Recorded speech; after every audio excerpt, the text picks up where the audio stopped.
کسی کے جذبات اور احساسات سے کھیلنے سے پہلے یہ سوچ لو کہ دنیا مکافاتی عمل ہے۔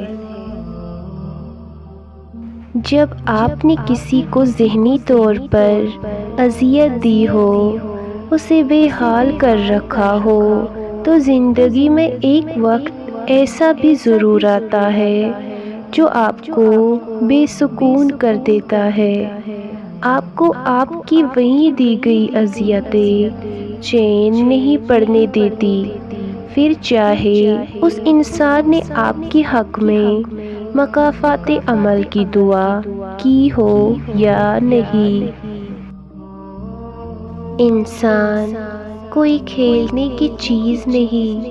اگر آپ کسی کے جذبات کا مذاق بنا بیٹھے ہیں تو معافی مانگے اس شخص سے، ورنہ کل کو آپ اس کی جگہ کھڑے ہوں گے۔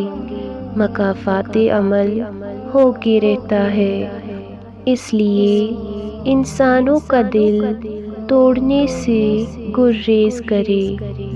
دوسروں کا دل توڑنے والے کو اللہ پاک ایسا توڑ دیتا ہے کہ اس کا جینا بھی مشکل ہو جاتا ہے۔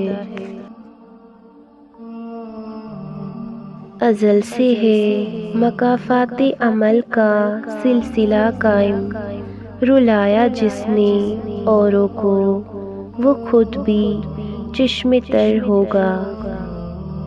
اور بات جب مکافات عمل پہ آ جائے تو انتظار خود بخود صبر میں بدل جاتا ہے۔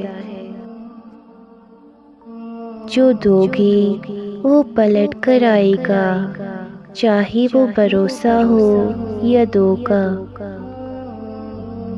تو انتظار کرے مکافات عمل کا، اللہ کے انصاف کا، کیونکہ دل توڑنا تو مسجد توڑنے سے زیادہ بڑا گناہ ہے، اور پھر اللہ اپنے بندے کو ٹوٹے دل کے ساتھ کیسے چھوڑ سکتا ہے؟ وہ حساب لیتا ہے ہر اس زیادتی اور دل آزاری کا جس کی آہ نے عرش ہلا دیا تھا۔